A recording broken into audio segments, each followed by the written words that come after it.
معزز سامعین کرام، رمضان المبارک کے اس پربہار موقع پر دخول رمضان کریم کے ساتھ ہی بندوں میں یقیناً نیکیوں کا جذبہ بڑھ جاتا ہے۔ بندہ جو دوسرے دنوں میں قرآن کی طرف دیکھتا بھی نہیں، تو اس مہینے میں وہ کثرت کے ساتھ قرآن کی تلاوت کرتا ہوا نظر آتا ہے۔ اور جہاں بندے کو دوسرے مہینوں میں فرض کے لیے فرصت نہیں ملتی، اور اس ماہ میں نیکی کا جذبہ اس قدر بڑھ جاتا ہے، فرائض و واجبات کے ساتھ ساتھ وہ تراویح جیسے سنت کو بھی اپناتا ہوا نظر آتا ہے۔ الغرض جو بھی نیکی کی صورت ہوتی ہے اس کی طرف وہ قدم بڑھاتا ہوا نظر آتا ہے رمضان المبارک میں۔ اگر میں آپ سے پوچھوں، آپ یہ تراویح کی نماز پڑھتے ہیں کیوں؟ آپ قرآن کی تلاوت رمضان میں کثرت کے ساتھ کرتے ہیں، آخر کیوں؟ نیکی کا جذبہ آپ کے اندر بڑھ جاتا ہے، آخر کیوں؟ تو آپ کا جواب یہی ہوگا کہ ہم یہ چاہتے ہیں کہ ہمارے نام اعمال میں نیکیوں کی کثرت ہو۔ ہم نفل نماز اس لیے پڑھتے ہیں اور دعائیں کثرت کے ساتھ اس لیے کرتے ہیں کہ تاکہ اللہ تبارک و تعالی ہمیں جہنم سے آزاد فرما دے اور جنت کا مستحق بنا دے۔ یقیناً بندہ اس غرض سے عبادت کرتا ہے تو اللہ کے رسول صلی اللہ علیہ وسلم نے اس کی تعلیم بھی دی کہ اللہم انا نسألک الجنہ ونعوذ بک من النار، کہ مولا تبارک و تعالی کہ جنت کا مستحق بنا اور جہنم سے آزادی عطا فرما۔ خصوصاً رمضان المبارک میں یہ دعا کی تعلیم سرکار دو عالم صلی اللہ علیہ وسلم نے دی ہے۔ الغرض ہر نیکی ہم جس پر ڈیپینڈ ہیں وہ ہے جنت، اور وہ ہے جہنم سے بچاؤ، اور صورت یہی ہے کہ ہماری نیکیوں میں اضافہ ہو۔ لیکن قربان جائیں، اللہ کے بندے ایسے بھی ہوتے ہیں جو عبادتیں تو کثرت سے کرتے ہیں، نیکیاں ان کے نام اعمال میں کثرت سے ہوتی ہیں، کوئی سنت کوئی نفل ان سے نہیں چھوٹتا، لیکن جب ان سے پوچھا جاتا ہے آخر یہ ساری عبادتیں آپ کس غرض سے کرتے ہو، تو ان کے دل سے یہ آواز آتی ہے نہ جنت کی طلب میں ہم یہ کرتے ہیں، نہ دوزخ سے بچاؤ کے لیے ہم کرتے ہیں، نہ مقصد نیکی کی کثرت ہے، بلکہ مقصد ہے تو صرف اور صرف اللہ کی محبت ہے۔ اس محبت کی وجہ سے ہمیں جو ہے اس محبت نے نیکیوں پر ابھارا، اس محبت نے اللہ کے سامنے کھڑے ہونے کے لیے تراویح کے لیے ہمیں آمادہ کیا۔ وہی محبت ہے جس کے لیے جو ہے ہم دوسرے موقع پر بھوکا رہنا گوارا نہیں کرتے تھے، یہ وہی محبت ہے جس کے لیے دن بھر ہم بھوکا رہ کے روزے کی صورت میں اللہ کی رضا حاصل کرنے کی کوشش کرتے ہیں۔ اب ایک آدمی، ایک انسان دوسرے انسان پر فانی زندگی میں اگر کسی سے محبت کرتا ہے تو اس کی وجہ بہت ساری ہوتی ہیں۔ یا تو یہ ہوتا ہے کہ حسن و جمال کی وجہ سے کسی سے محبت کرنے لگتا ہے، یا یہ ہے کہ فضل و کمال کی وجہ سے کسی سے محبت کرنے لگتا ہے، یا یہ کہ طاقت و قدرت کس میں دیکھتا ہے اس کی وجہ سے محبت کرنے لگتا ہے۔ آپ نے دیکھا ہوگا کسی حسین چہرے کو دیکھا کہ آدمی عورت کی صورت میں اس کی محبت میں فریفتہ ہو گیا، فضل و کمال کو دیکھا، اولیاء اکرام کی کرامت کو دیکھا، ان کی محبت میں وہ فریفتہ ہو گیا، یا کسی کی طاقت و قوت کو دیکھا اس کی محبت میں فریفتہ ہو گیا۔ یہ ساری بہت ساری صورتیں ہوتی ہیں جن کی وجہ سے آدمی دوسرے سے محبت کرنے لگتا ہے۔ قربان جائیے، جہاں تک حسن و کمال حسن و جمال کی بات ہے، رسول اکرم صلی اللہ علیہ وسلم ارشاد فرماتے ہیں کہ اللہ جمیل یحب الجمال، اللہ خوبصورت ہے اور اللہ تعالیٰ خوبصورتی کو پسند فرماتا ہے. اور خوبصورتی حسن و جمال کا حال یہ ہے، رسول اکرم صلی اللہ علیہ وسلم ارشاد فرماتے ہیں کہ جب بندہ جنت میں جائے گا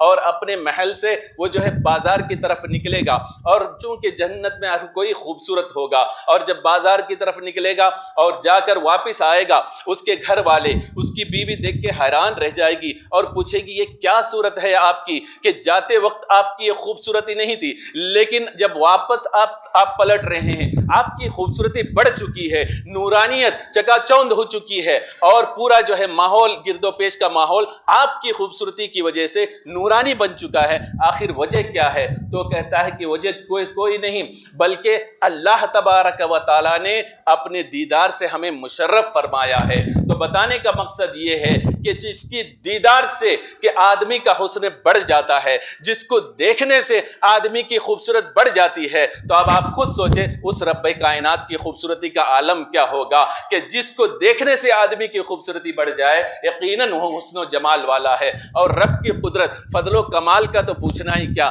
آدمی ایک ولی کی اور ایک متقی پرہیزگار کی فضل و کمال کو دیکھتا ہے تو اس کی محبت میں گرفتار ہو جاتا ہے اور اس کے دل میں اس کی محبت آ جاتی ہے. ان سارے فضل و کمال کا خالق و رب ہے، اور جو ہے سارے کمال کے جامع جو ہے کوئی ذات ہے تو رب کی ذات ہے. اولیاء اکرام کی ذات ہو، انبیاء اکرام کی ذات ہو، جب میں جو جمال و کمال ہے، جو فضل ہے وہ رب کی عطا سے ہے. اور قدرت میں سب سے بڑھ کر اور قادر مطلق جو ہے وہ رب کی ذات ہے. اگر کسی کو بھی تھوڑی سی قدرت ملی ہے تو اس رب کی عطا سے ملی ہے. تو بتانے کا مقصد یہ ہے قدرت کا معاملہ ہو، حسن و جمال کا معاملہ ہو، فضل و کمال کا معاملہ ہو، سب کچھ جو ہے حقدار ہے تو رب کی ذات ہے. تو بندہ اگر کسی سے محبت کرے سب سے زیادہ تو وہ رب کی ذات سے محبت کرے، اس کے حبیب کی ذات سے محبت کرے.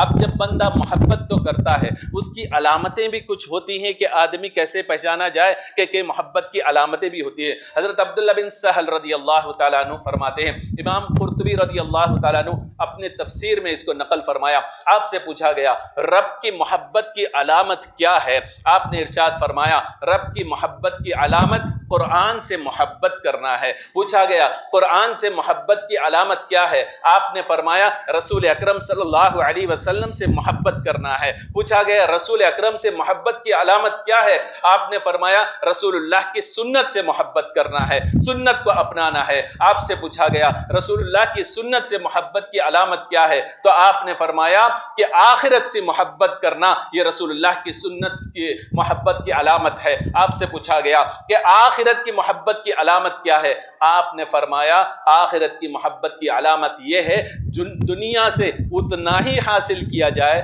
جتنی اس کی ضرورت ہے، اس کے علاوہ سے پرہیز کیا جائے، دنیا سے بغض رکھا جائے. یہ جو ہے محبت کی علامتوں میں سے ایک محبت دوسرے پر ڈیپینڈ ہے. اسی طریقے سے اللہ کی محبت کی یہ ساری علامتیں ہیں. اور ایمان کے اصل جو ہے حقیقت جو ہے وہ اللہ کی محبت ہے. مسند احمد میں حدیث ہے، رسول اکرم صلی اللہ تعالی علیہ وسلم سے پوچھا گیا یا رسول اللہ صلی اللہ تعالی علیہ وسلم ایمان کیا ہے، ایمان کی حقیقت کیا ہے؟ تو رسول اکرم صلی اللہ تعالی علیہ وسلم نے ارشاد فرمایا کہ ہر چیز سے زیادہ کائنات میں اللہ و رسول سے محبت کیا جائے، یہی ایمان ہے، یہی ایمان کی علامت ہے. اب جو ہے اب رب سے محبت کیوں کی جائے، اس کی وجہ بھی رسول اکرم صلی اللہ علیہ وسلم نے وجہ ارشاد فرمائی کہ ترمذی شریف کی حدیث میں رسول اکرم صلی اللہ علیہ وسلم ارشاد فرماتے ہیں کہ اللہ سے محبت کرو اس لیے کہ وہ تمہیں نعمتیں عطا کرتا ہے. اتنا سوچو کہ محبت کرنے کی ایک وجہ یہ بھی ہونی چاہیے کہ وہ تمہیں طرح طرح کی نعمتیں عطا کرتا ہے، تمہیں کھانے عطا کرتا ہے. اور آگے رسول اکرم صلی اللہ علیہ وسلم نے فرمایا تم مجھ سے محبت کرو، اور مجھ سے محبت اس لیے کرو میرا رب مجھ سے محبت کرتا ہے. کتنی خوبصورت بات رسول اکرم صلی اللہ علیہ وسلم نے ارشاد فرمایا. ویسے تو رسول اللہ کی ہر بات خوبصورت ہے، لیکن یہاں ارشاد فرما رہے ہیں کہ مجھ سے محبت کرو. میری ذات وہ ذات ہے، اپنی عظمت کو بتا دیا کہ رب خالق، رب تبارک و تعالیٰ بھی، خالق کائنات بھی مجھ سے محبت کرتا ہے، اس لیے تم مجھ سے محبت کرو۔ اب اس سے بڑھ کر اور کیا رسول اکرم صلی اللہ علیہ وسلم کی عظمت کو ہم بیان کریں کہ رب خود اللہ کے رسول صلی اللہ علیہ وسلم سے محبت فرماتا ہے۔ اور محبت اس طریقے سے آدمی اگر اس کو دیکھے، بزرگان دین کس قدر جو ہے اللہ تبارک و تعالیٰ سے محبت کیا کرتے تھے۔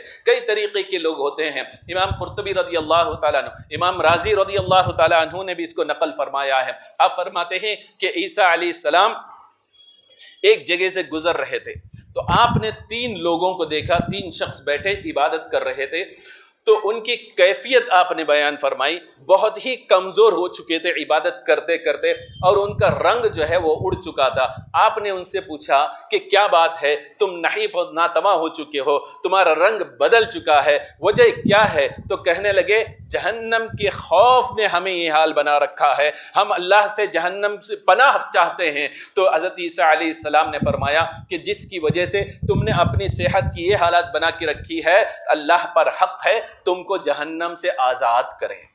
پھر آپ آگے بڑھے، کچھ اور 3 لوگوں کو آپ نے دیکھا، ان کی بھی کیفیت یہی تھی کہ بہت ہی کمزور ہو چکے تھے، نحیف و ناتواں تھے، ان کا بھی رنگ اڑ چکا تھا۔ آپ نے پوچھا تم کس کے طلب میں تم نے یہ حال بنا رکھا ہے؟ عرض کرنے لگے یا نبی اللہ، ہمیں جو ہے جنت کے شوق نے اس مقام تک پہنچا ہے، جنت کے طلب نے ہمیں اس مقام تک پہنچایا ہے۔ عیسیٰ علیہ السلام فرمانے لگے یقیناً جس کی طلب میں تم نے اپنا یہ حال بنا رکھا ہے، اللہ پر حق ہے کہ تمہیں جنت کا مستحق بنا دے۔ پھر اور عیسیٰ علیہ السلام آگے بڑھے، کچھ 3 اور شخص کو ایسے دیکھا، نحیف و ناتواں تھے۔ آپ نے ان سے کیفیت پوچھی کہ تمہارا حال کس وجہ سے یہ ہوا؟ تو عرض کرنے لگے کوئی اور وجہ نہیں، نہ جنت کی طلب ہے نہ جہنم سے پناہ ہے، ہماری حالت یہ ہوئی ہے صرف اور صرف اللہ کی محبت میں ہوئی ہے۔ عیسیٰ علیہ السلام پکار اٹھے یقیناً اللہ کا قرب کسے حاصل ہے تو یقیناً تم اس کے حقدار ہو، تم اللہ کے قریب ہو، تم اللہ کے قریب ہو۔ 3 مرتبہ اسی طریقے سے ارشاد فرمایا۔ تو اس واقعے سے بات کیا سمجھ میں آئی؟ بندہ مومن جو ہے، جو جہنم سے جو ہے پناہ چاہتا ہے، اللہ اسے پناہ عطا کرتا ہے۔ جو جنت کا طلبگار ہوتا ہے، اللہ تبارک و تعالیٰ اسے جنت عطا کرتا ہے۔ اور سب سے اہم چیز عیسیٰ علیہ السلام فرماتے ہیں کہ جب رب کی محبت چاہتا ہے تو اللہ تبارک و تعالیٰ اسے اپنا قرب عنایت فرماتا ہے اور اس کے چہرے کو نورانی فرما دیتا ہے۔ اور ان کے چہرے، تینوں کے چہرے چمک رہے تھے، نورانیت ان کے چہرے سے ظاہر تھی۔ عیسیٰ علیہ السلام فرماتے ہیں یہ اللہ کی محبت کا نتیجہ ہے۔ اور امام موفق رضی اللہ تعالیٰ عنہ کے تعلق سے آتا ہے کہ آپ فرماتے ہیں کہ ایک دن میں نے خواب دیکھا، خواب میں جنت پہنچا، وہاں دیکھا فرشتے ایک شخص کو نعمتیں کھلا رہے ہیں، اور آگے بڑھا تو دیکھا جنت کا دروازہ ہے کہ خازن جنت کسی کو اندر آنے کی اجازت دے رہا ہے اور کسی کو وہیں سے روک رہا ہے، واپس کر رہا ہے۔ اور آگے بڑھا حضرت القدس پہ پہنچا، عرش کے پاس، تو میں پہنچا تو کیا دیکھتا ہوں، ایک شخص ہے جو اللہ کے دیدار میں مستغرق ہے اور اسی طریقے سے مست ہے۔ میں حیران رہ گیا کہ کسے اسے شرف ملا ہے، رب کے دیدار میں اس قدر مست ہے۔ تو میں نے خازن جنت رضوان سے پوچھا کہ اے خازن جنت بتاؤ یہ شخص کون ہے اور اسے یہ اجر یہ شرف کیوں ملا ہے؟ تو خازن جنت کہنے لگے کہ کوئی اور نہیں، حضرت معروف کرخی رحمت اللہ تعالی علیہ ہیں، اور انہیں یہ شرف اس لیے ملا کہ انہوں نے دنیا میں عبادت نہ جنت کے لالچ میں کی نہ دوزخ سے بچنے کے لیے کی، بلکہ انہوں نے سب کچھ کیا دنیا میں اللہ کی عبادت کی ہے تو رب کی محبت کے لیے کیا۔ اب قیامت تک کے لیے اللہ نے انہیں یہ شرف اور اس کا یہ اجر دیا کہ اللہ کی محبت اور اس کے دیدار میں یہ مستغرق رہیں گے۔ یہ بزرگان دین کو اللہ تبارک و تعالیٰ نے یہ دولت عطا کی محبت کی وجہ سے۔ ابراہیم علیہ السلام کے پاس حضرت ملک الموت آئے اور کہنے لگے کہ اللہ تبارک و تعالیٰ آپ کو بلا رہا ہے، موت کا وقت ہے، چلیے آپ کو چلنا ہے۔ ابراہیم علیہ السلام نے پوچھا اے ملک الموت رب سے پوچھو کیا دوست بھی کسی دوست کو مارتا ہے؟ میں رب کا خلیل ہوں، رب کا دوست ہوں، کیا کوئی دوست کسی دوست کو موت دیتا ہے؟ حضرت اسرائیل علیہ السلام رب کے پاس پہنچے اور عرض کیا مولا تبارک و تعالیٰ تیرا خلیل تو کہتا ہے دوست کو کیا موت دیتا ہے؟ موت تو نہیں دیتا۔ تو اللہ تبارک و تعالیٰ نے حضرت اسرائیل علیہ السلام سے فرمایا جاؤ میرے خلیل سے پوچھو کیا کوئی دوست سے ملاقات کے لیے بھاگتا ہے, کیا اسی طریقے سے منع کرتا ہے. جب یوں ہی آپ نے آ کر یہ کہا کہ دوست سے ملاقات کے لیے بلا رہا ہے, ابراہیم علیہ السلام نے برجستہ فرمایا اب ایک سیکنڈ کی بھی دیری نہ کرو, ملاقات کی جو ہے وقت ہے, میری روح کو قبض کر لو. یہ جو ہے محبت کا نتیجہ ہے جس کی وجہ سے آدمی جو ہے اس قدر اللہ تبارک و تعالی سے ملاقات کے لیے بےتاب رہتا ہے. اور حضرت عبداللہ بن مبارک رضی اللہ تعالیٰ عنہ کے تعلق سے آتا ہے کہ کشف المحجوب شریف میں ہے, حضرت دادا گنج بخش علی حجبری رحمت اللہ تعالی علیہ فرماتے ہیں حضرت عبداللہ بن مبارک ایک مرتبہ ایک عورت سے آپ کو دل دے بیٹھے اور رات کے وقت آپ نے اس سے ملاقات کے لیے ایک وقت متعین کیا. رات کے وقت جا کے وہ ایک جگہ پر کھڑے رہے, اتنی دیر تک کھڑے رہے کہ رات سے لے کر فجر کی اذان ہوئی, لیکن وہ لڑکی ان کے پاس نہیں آئی. اور جب فجر کی اذان ہوئی آپ حیران رہ گئے, پوری رات میں نے کھڑے ہو کر گزار لیا اور مجھے پتہ نہیں چلا. وجہ کیا تھی؟ ایک لڑکی کی محبت میں, ایک عورت کی محبت میں, اس کی ملاقات کے شوق نے پوری رات گزارنے پر مجھے مجبور کیا اور مجھے پتہ بھی نہیں چلا. رات سے صبح ہو گئی, فجر کی اذان ہو گئی کہ اس قدر جو ہے پوری رات گزر گئی. جو ہی آپ کے ذہن و دماغ میں یہ بات آئی, فوراً غیب سے آواز آئی, اے عبداللہ بن مبارک, ایک عورت کی محبت میں تم نے رات بھر گزاری, نہ عورت سے ملاقات کر سکے, نہ جو ہے تمہیں کوئی فائدہ حاصل ہو سکا, الٹا تمہیں جو ہے نہ ملاقات کرنے کا تمہیں رنج حاصل ہوا.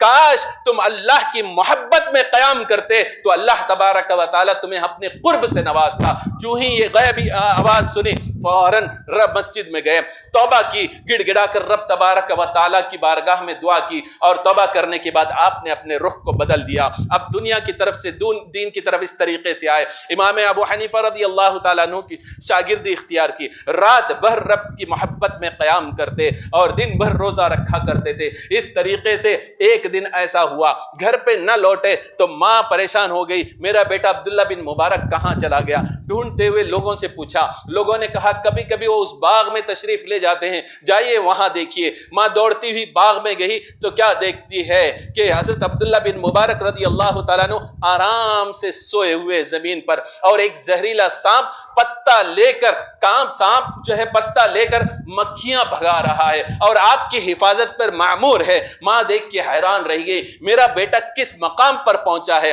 یہاں تک کہ روایتوں میں آتا ہے کہ ایک نابینا شخص آپ کے پاس آیا, آپ نے پوچھا اے نابینا کیا چاہتا ہے. کہنے لگا کہ نابینا جو ہے آنکھ چاہے گا, بینا بننا چاہے گا, اور کیا مانگے گا کہ میں آپ جو ہے مجھ سے جو ہے تو بینا ہونا چاہتا ہے, آنکھ مانگتا ہے. فوراً سجدے میں گرے, مولا تبارک و تعالی تیری محبت کا واسطہ, جو تو نے میرے دل میں محبت ڈال دی ہے, معرفت ڈال دی ہے, اس کا واسطہ مولا تبارک و تعالی آنکھ عطا کر دے. جو ہی دعا کی اب وہ جو ہے وہ دیکھ کر کہنے لگا آپ کی ذات ہی عبداللہ بن مبارک ہے. تو بتانے کا مقصد یہ ہے کہ جب تک کہ رب کی محبت ان کے دل میں نہیں آتی, پوری رات ایک عورت کی محبت میں کھڑے رہے, وقت ضائع کرتے رہے. جو ہی رب کی محبت ان کے دل میں آ گئی, اللہ کا قرب ایسا حاصل ہوا کہ دنیا میں بھی وہ سرخرو ہوئے, اور جس کے لیے دعا کرتے اللہ تبارک و تعالی ان کی دعاؤں کو قبول فرماتا, اور آخرت میں جو مقام ہوگا اللہ تبارک و تعالی انہیں وہ مقام عطا کرے گا. اب ایک بندہ کہ اللہ سے محبت کرنا چاہے تو کیا صورت ہو سکتی ہے؟ آپ کے ذہن میں یہ سوال آ سکتا ہے کہ وہ تو بزرگان دین تھے کہ اللہ کے قرب کے لیے اتنا جستجو کی اور رات بھر کھڑے ہو کر رمضان کیا اس کے علاوہ بھی وہ عبادت کرتے رہے. ہم تو جو ہے حقیر لوگ ہیں, ہماری جو ذات سے اس قدر عبادت کیسے ہو سکتی ہے, اور اس طریقے سے ہم جستجو کیسے کر سکتے ہیں, اتنا وقت ہم کیسے نکال سکتے ہیں. آخرکار ہمارے لیے رب کی محبت کے لیے صورت کیا ہوگی؟ تو میں آپ کو بتاتا چلوں. اللہ کے رسول صلی اللہ علیہ وسلم ارشاد فرماتے ہیں, ان اللہ تعالی یقول یوم القیامہ این المتحابون بجلالی اليوم اذلهم فی ذلی یوم لا ذل الا ذلی, کہ اللہ تبارک و تعالی بروز قیامت اس کی رحمت پکارے گی, این المتحابون بجلالی، کہاں ہیں وہ لوگ جو آپس میں ایک دوسرے سے اللہ کے لیے محبت کرتے ہیں، اور جنہوں نے ایک دوسرے سے، انسان سے، اللہ مومنین سے اللہ کے لیے محبت کی ہے، کہاں ہیں وہ؟ کھڑے ہو جائیں، اور میں انہیں ایسی جو ہے عظمت عطا کروں گا کہ قیامت کے دن ہر کوئی پریشان ہوگا، سورج سوانیزے پر ہوگی، اور آدمی گرمی کی تپش سے پریشان ہوگا، تو اللہ تبارک و تعالی دنیا میں ایک دوسرے سے اللہ سے محبت، اللہ کی وجہ سے محبت کرنے والوں سے فرمائے گا کہ الیوم اذلہم فی ذلی، آج کے دن جہاں کسی کے لیے کوئی سایہ نہیں، میرا عرش کا سایہ تمہیں سایہ دے گا۔ لہذا ایک دوسرے سے محبت کرنے کا یہ صلہ ہے۔ اور اللہ کے رسول صلی اللہ علیہ وسلم دوسری حدیث میں ارشاد فرماتے ہیں کہ ایک شخص ایک قریے میں اپنے بھائی سے ملاقات کے لیے گیا، اور ایک فرشتے کو اللہ تبارک و تعالیٰ نے راستے میں بٹھا دیا، اور فرشتہ انسانی شکل و صورت میں اس سے پوچھنے لگا اینا ترید، کہاں جا رہا ہے؟ وہ شخص کہنے لگا ارید اخالی فی هذه القریہ، میرا ایک بھائی، یعنی خاص بھائی نے مجھ سے جو تعلقات ہیں، ایک بھائی اس قریے میں رہتا ہے، اس سے ملاقات کے لیے جا رہا ہوں۔ الک علیہ من نعمت تربها، کیا تمہارے پاس جو اس سے ملاقات کے لیے جا رہے ہو، کیا تمہارے اوپر کوئی احسان ہے؟ کہ کبھی تم نے قرض دیا ہے اس کو، یا اس نے تم پر احسان کیا، تمہاری کبھی اس نے مدد کی، اس وجہ سے تم ملاقات کے لیے جا رہے ہو؟ کرے گا لا غیر انی احببتہ فی اللہ عز وجل، کوئی غرض نہیں، نہ مال و دولت کی طمع ہے، نہ عزت و شہرت کی طمع ہے، نہ کبھی اس نے مجھ پر احسان کیا ہے، نہ ہم نے جو ہے کسی اور وجہ سے ملاقات کی ہے، بلکہ اگر کوئی وجہ ہے احببتہ فی اللہ، میں نے اس سے محبت کی ہے تو صرف اللہ کے لیے محبت کی ہے، اس لیے میں اس سے ملاقات کے لیے جا رہا ہوں۔ اب جو ہے وہ فرشتہ کہتا ہے میں انسان نہیں، فإنی رسول اللہ الیک، میں اللہ کا بھیجا ہوا فرشتہ ہوں جو تیرے پاس بھیجا گیا ہوں، بأن اللہ قد احبک کما احببتہ فیہ، کہ اب سن لے تو نے جو ہے اس سے اللہ کے لیے محبت کی ہے، اب جو ہے قد احبک کما احببتہ، کہ اب اللہ تبارک و تعالی تجھ سے ایسے ہی محبت فرماتا ہے جیسے کہ تو اس شخص سے محبت کرتا ہے۔ تو اس حدیث سے بات کیا سمجھ میں آئی کہ عام انسان سے بھی بندہ جو ہے، بندہ مومن سے اگر اللہ کے لیے محبت کرتا ہے، اس محبت کی ایک ویلیو ہوا کرتی ہے، اور بندہ محبت کرے تو آپ دیکھیں کہ کس قدر جو ہے محبت، اللہ کی محبت کیسے حاصل ہوتی ہے۔ ایک حدیث میں رسول اکرم صلی اللہ تعالی علیہ وسلم ارشاد فرماتے ہیں وجبت محبتی للمتحابین والمتجالسین والمتزاورین والمبادلین فیہ، کہ رسول اکرم صلی اللہ علیہ وسلم ارشاد فرماتے ہیں میری محبت اس شخص کے لیے واجب ہو گئی۔ کس شخص کے لیے؟ جو آپس میں ایک دوسرے سے مومن بندے محبت کرتے ہیں، اس کے لیے میری محبت واجب ہو گئی، اور اس کے لیے میری محبت واجب ہو گئی والمتجالسین فیہ، اگر کوئی مجلسیں منعقد کرتے ہیں، اجتماعات منعقد کرتے ہیں، صرف اور صرف مقصد یہ ہوتا ہے کہ میری محبت میں کرتے ہیں، میرے لیے کرتے ہیں۔ والمتزاورین فیہا، اگر کسی بندے مومن سے وہ ملاقات بھی کرتا ہے، اس کا کوئی غرض نہیں ہوتا، غرض صرف یہ ہوتا ہے کہ میری محبت کے لیے وہ کسی سے ملاقات کرتا ہے۔ سرکار دو عالم صلی اللہ علیہ وسلم فرماتے ہیں والمتبادلین، اگر وہ کسی اللہ کی راہ میں خرچ کرتا ہے یا کسی کو دیتا ہے، اس کی وجہ کوئی اور نہیں ہوتی، اپنا غرض مطلب نہیں ہوتا، بلکہ اللہ کی محبت میں دیتا ہے، اللہ کے لیے دیتا ہے، تو اللہ کے رسول صلی اللہ علیہ وسلم فرماتے ہیں ایسا شخص جو آپس میں ایک دوسرے سے محبت اللہ کے لیے کرے، ایسا شخص جو آپس میں مجلس سجائے تو اللہ کے لیے کرے، ایسا شخص جو آپس میں ایک دوسرے سے ملاقات کرے تو اللہ کے لیے کرے، ایسا شخص جو خرچ کرے تو اللہ کے لیے کرے، سرکار فرماتے ہیں وجبت محبتی، ایسے شخص کے لیے میری محبت واجب ہو گئی۔ تو ان احادیث سے بات کیا سمجھ میں آئی؟ اللہ کی محبت حاصل کرنا چاہتے ہو تو اپنے دل کو صاف کرو، بندے مومن سے محبت کرنے لگو،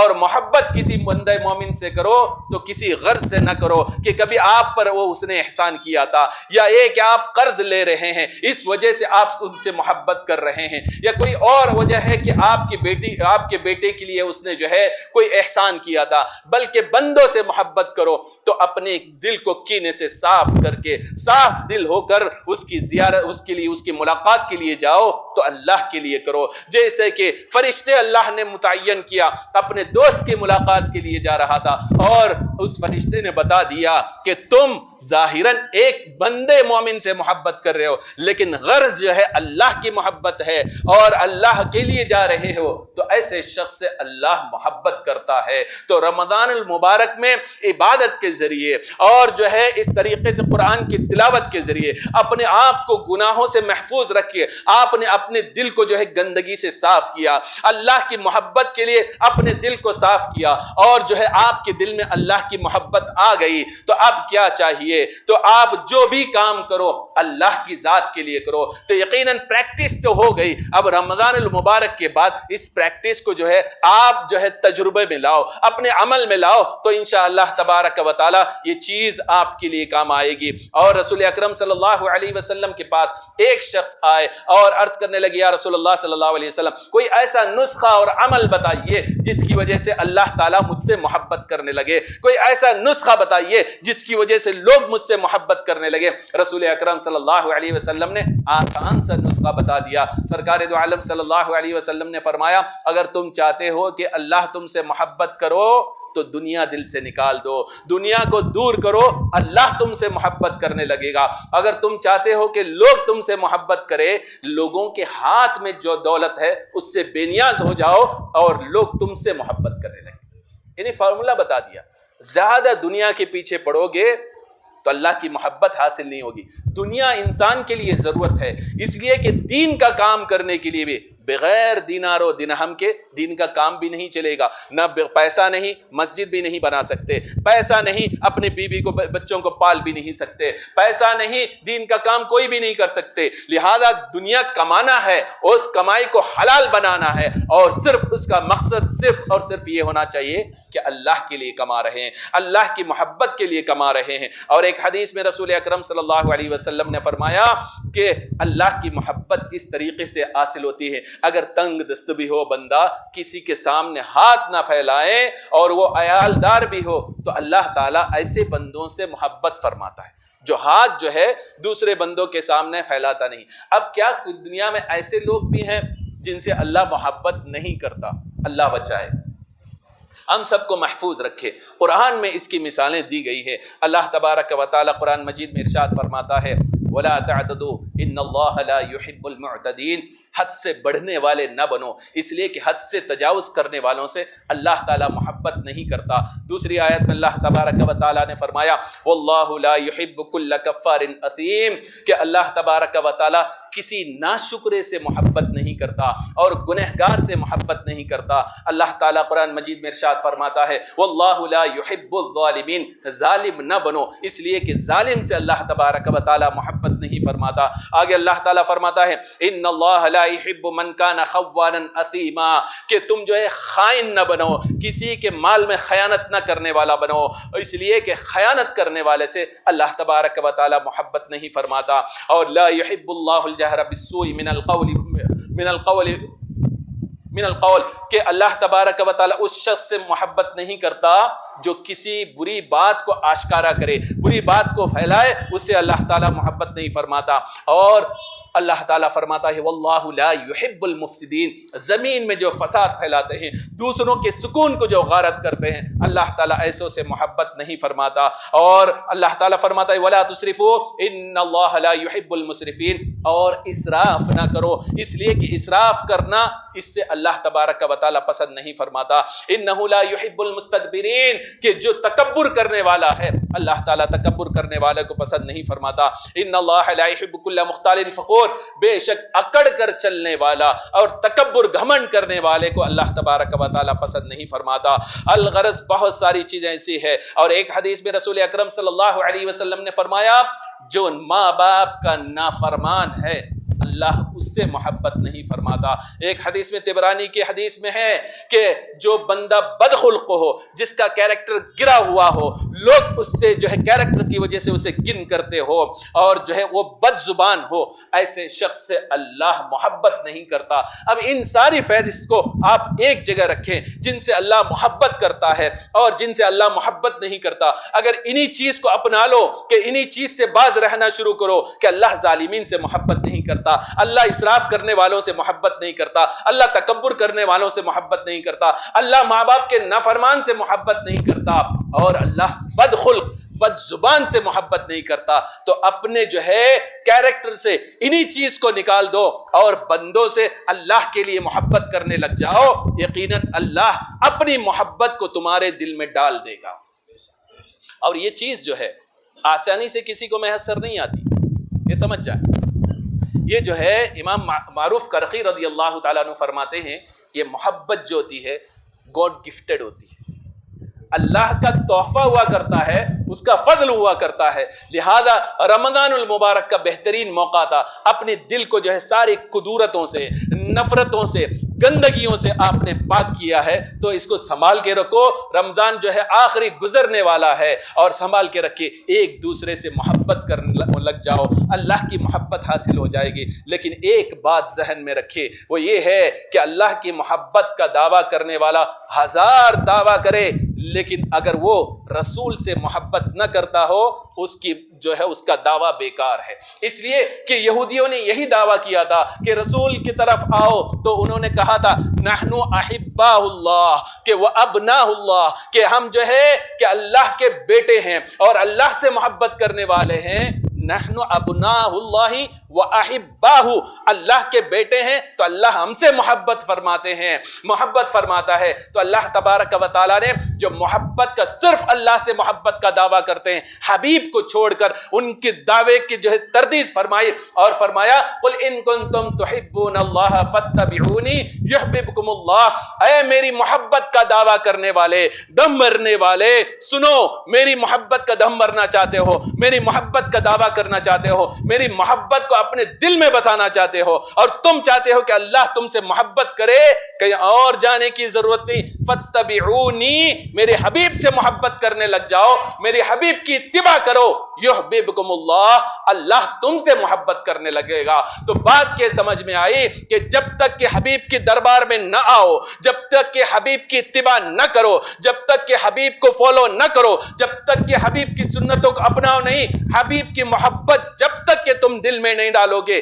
اسی طریقے سے جیسے کہ اللہ نے یہودیوں کی تردید فرمائی، اس شخص کی تردید بھی ایسی ہی ہے، حبیب کو چھوڑ کر وہ اللہ کی محبت کو حاصل نہیں کر سکتا۔ اس لیے کہ امام سفیان ثوری رحمۃ اللہ تعالی علیہ فرماتے ہیں، حبیب کی محبت ہی اللہ کی محبت ہے۔ اور رسول اکرم صلی اللہ علیہ وسلم نے دعا فرمائی، آپ بھی دعا کریں کہ اللہم انی اسألک حبک و احب من یحبک وحب یقربنی عملی یقربک، حبک، کہ مولا تبارک و تعالی میرے دل میں تیری محبت کو ڈال دے، اور ہر اس شخص کی محبت کو ڈال دے جو تجھ سے محبت کرتا ہے، اور اس عمل کو اور اس چیز کو جو اس سے محبت ڈال دے جو تیری محبت کے قریب کر دے۔ تو بات کیا سمجھ میں آئی؟ اللہ کی محبت کو طلب فرمایا، صرف اللہ کی محبت ہی نہیں، ہر اس شخص کی محبت جو تجھ سے محبت کرتا ہے۔ اگر کوئی یہ کہے مسٹر انجینئر، موجودہ زمانے کا بہت بڑا فتنہ آپ جانتے ہوں کہ یوٹیوب کھولو گے، مرزا انجینئر جسے کہتے ہیں، کہتا ہے میرے پاس آج بھی کلپ موجود ہے، اللہ ہی ہے، اس کے علاوہ کوئی نبی ہو یا ولی ہو، کوئی شے نہیں۔ یعنی کہنے کا مطلب کیا ہے؟ انبیاء اولیاء کے بغض کو اس نے ظاہر کر دیا، انبیاء اولیاء کی جو ہے جو اللہ نے جو شرف عطا کیا تھا اس نے تردید کی، جبکہ رسول کیا مانگتے ہیں؟ 14 صدی کا وہ شخص جو ہے کہتا ہے کہ اولیاء کی محبت کا انکار ہے اور انبیاء کی محبت کا انکار ہے، بغض ظاہر کر رہا ہے، جبکہ رسول جو ہے اللہ سے، اللہ کو جو چاہتے ہیں، اللہ کی محبت اپنے دل میں بساتے ہیں، اولیاء اکرام کی محبت کو رسول مانگ رہے ہیں، فرماتے ہیں کہ مولا تیری محبت میں میرے دل میں ڈال دے، جو تجھے چاہتے ہیں ان کی محبت میں میرے دل میں ڈال دے۔ تو بات کیا سمجھ میں آئی کہ اللہ نے اپنے چاہنے والوں کو مرتبہ و مقام عطا کیا ہے، تبھی تو اگر مقام نہ ہوتا ان کی محبت کو رسول نہ مانگتے، ان کی چاہت کو رسول نہ مانگتے۔ رسول نے درس دیا، اے میرے چاہنے والوں، میری محبت کو اپنے دل میں بسا لو، جہاں اللہ کی محبت مانگو وہیں اس کی محبت بھی مانگو جو اللہ سے محبت کرتا ہے، اور اس عمل سے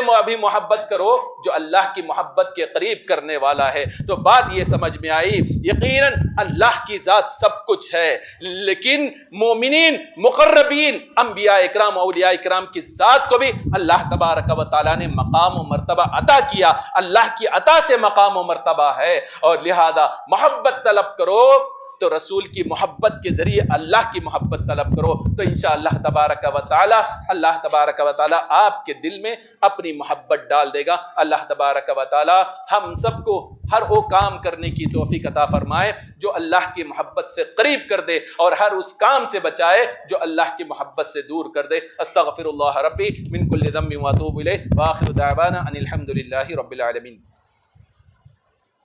ایک ضروری اعلان سماعت کریں، چونکہ